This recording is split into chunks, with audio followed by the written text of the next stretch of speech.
আপনারা জানেন 11 দলীয় জোট কর্তৃক 9 তারিখ থেকে শুরু হয়েছে কর্মসূচি।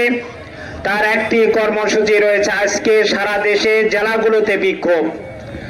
আজকের এই বিক্ষোভ কর্মসূচি কেন দিয়েছে আপনারা তাও জানেন। আমাদের হৃদয়ের দাবি, এই দেশের জনগণের দাবি, জুলাই সনদ কেন আবার যদি এই দেশের স্বার্থ বিনষ্টকারী কোন উদ্যোগ নেওয়া হয় তার জন্য মানুষ সবাই প্রস্তুত আছে।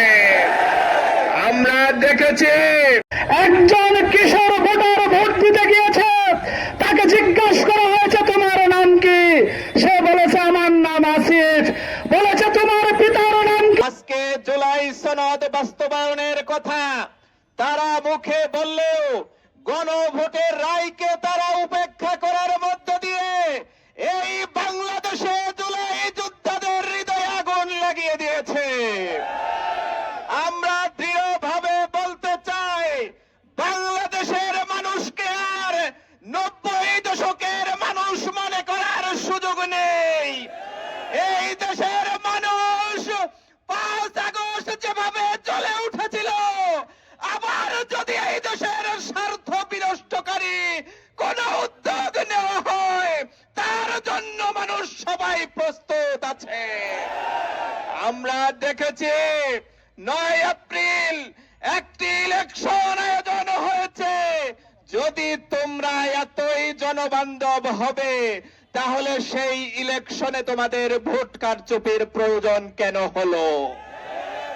বাংলাদেশে মাগুরাতে যে নির্বাচন দেখেছিল মানুষ 90 দশকে, 2026-এ এসে জুলাই যোদ্ধাদের রক্তের উপর দাঁড়িয়ে সেই ধরনের নির্বাচন মানুষের হৃদয়কে ক্ষত বিক্ষত করেছে। আমরা দৃঢ়ভাবে বলতে চাই, জুলাই সনদ বাস্তবায়ন শুধুমাত্র নয়, গণভোটের সম্পূর্ণ বাস্তবায়ন ছাড়া বাংলাদেশের মানুষ ক্ষান্ত হবে না। বিলগুলো ল্যাপস করে দিয়ে তোমরা মনে করো না বাংলাদেশ থেকে জুলাই চেতনা মুছে দেবে।